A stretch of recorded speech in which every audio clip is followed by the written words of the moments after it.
ये हमारे एमपी साहब हैं अमरोहा के क्षेत्र के। आप देखना चाहते हैं, आप देखिए, आप लाइव आज आपको मिला रहा हूँ इनसे, और आपसे कुछ खिताब करना चाहेंगे और कुछ ज़रूरी मैसेज भी देना चाह रहे हैं आपसे। देखिए, आपका यूट्यूब चैनल का नाम है मिसाइल पॉइंट जी, और मैं इत्तेफाक से ऐसी जगह बैठा हूँ, गुल्लू भाई की चाय की दुकान पर, बब्बू भाई की चाय की दुकान पर, जहाँ पर हर तरीके के मसाइल जो हैं, लोकल मसाइल से लेकर के, क्षेत्र के मसाइल से लेकर के नेशनल और इंटरनेशनल मसाइल सब यहाँ डिस्कस होते हैं। और ये इत्तेफाक है कि आपके चैनल का नाम भी जो है मिसाइल पॉइंट है। Thank you.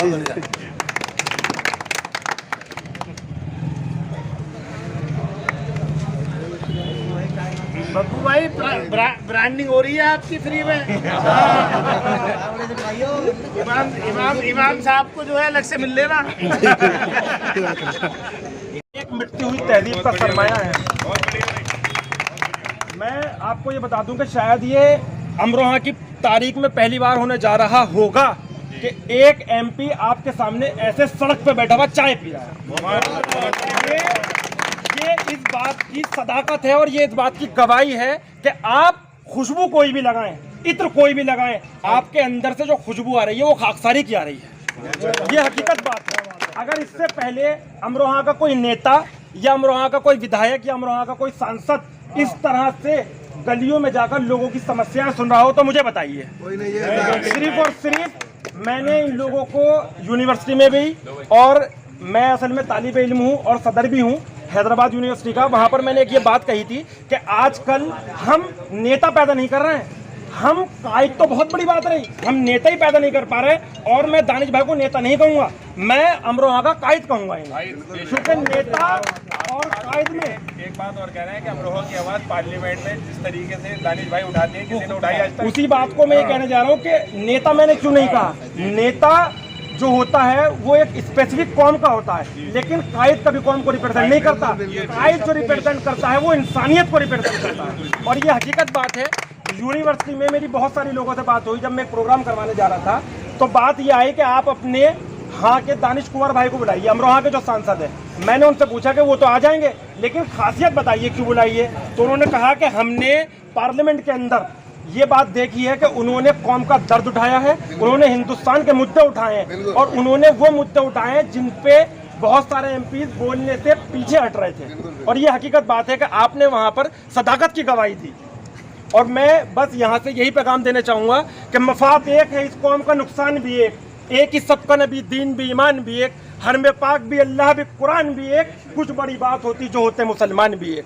फिरका बंदी है कहीं और कहीं जाते हैं, ये सबके लिए है, सब धर्मों के लिए है। फिरका बंदी है कहीं और कहीं जाते हैं, क्या ज़माने में पनपने की यही बातें हैं। कौन है तारीख आईन रसूल मुख्तार, मसलिहत वक्त की है, किसके अमल का है मयार। मसलिहत वक्त की है, किसके अमल का है मयार। आंखों में शार नहीं, आंखों में शार नहीं, मुंह में जबान नहीं, कुछ भी पैगाम मोहम्मद का तुम्हें पास नहीं। यूँ तो सैयद भी हो, मिर्जा भी हो, अगवान भी हो, तुम सभी कुछ हो, बताओ तुम मुसलमान भी हो। और ये गवाही वो है जो हर नुक्कड़ से निकलनी चाहिए, हिंदुस्तान के कोने कोने से ये आवाज़ निकलनी चाहिए। और मैं आपको बता दूं कि आने वाले वक्त में चुनाव आएंगे और जाते रहेंगे, लेकिन नेता भी आपको बहुत मिलेंगे, लेकिन कायद आपको बहुत कम मिलेंगे। और सच्चे हमदर्द, देश के हित में काम करने वाले, देश के हित में अपने आप को लगाने वाले ऐसे कायद बहुत कम मिलेंगे। तो मैं आपको बता रहा हूँ कि ये मिटती हुई तहजीब का सरमाया है, इन्हें आंखों में छुपा लेना चाहिए, इन लोगों को आंखों में छुपा लेना चाहिए। और अमरोहा की तारीख रोएगी, इस बात को लिख के रख लेना, अमरोहा की तारीख रोएगी अगर एमपी साहब अमरोहा से चले गए।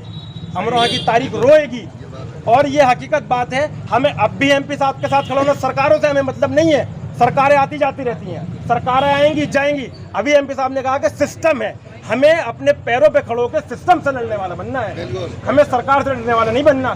सरकारें आएंगी, ये तो खुद अटल बिहारी वाजपेयी ने कहा था कि सरकारें आती रहेंगी जाती रहेंगी, लेकिन हमें लड़ने वाला बनना है और लड़ाने वाला बनना है।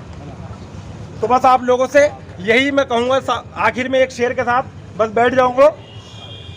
हज़ारों साल नरगिस अपनी बेनूरी पे रोती है, हज़ारों साल नरगिस अपनी बेनूरी पे रोती है, बड़ी मुश्किल से होता है चमन में दीदावर पैदा। उनके साथ से कहूँगा कि वो थोड़ा सा हम लोगों को एड्रेस कर दे, युवा को संबोधित कर दे। अरे हो गया इतनी जज्बाती तकरीर माशाल्लाह हमारे नौजवान साथी ने कर दी। मेरा तो यहाँ कोई तकरीर करने का ये मतलब वो भी नहीं था। मुझसे तो कहा गया कि साहब रास्ते में कुछ नौजवान खड़े हैं, उनके साथ चाय पीनी है, तो मैंने घुमा लो गाड़ी। और बब्बू भाई की चाय की तारीफ बहुत सुनी थी, तो आज हमने कहा चलो।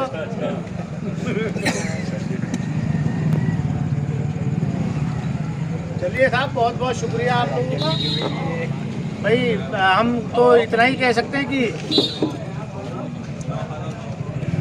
हर वक्त आपके बीच में हैं, कोशिश करेंगे, करते हैं कि ज़्यादा से ज़्यादा मसाइल जो हैं उनको हल कर पाएँ। बाकी सारी परेशानियों के बावजूद अपने उसूलों पर खड़े हुए हैं और इंशाल्लाह खड़े रहेंगे। बहुत बढ़िया। बहुत देर से मिलना चाह रहे हैं। ये सब एक साथ फोटो जा रहा है। सब लड़के एक साथ फोटो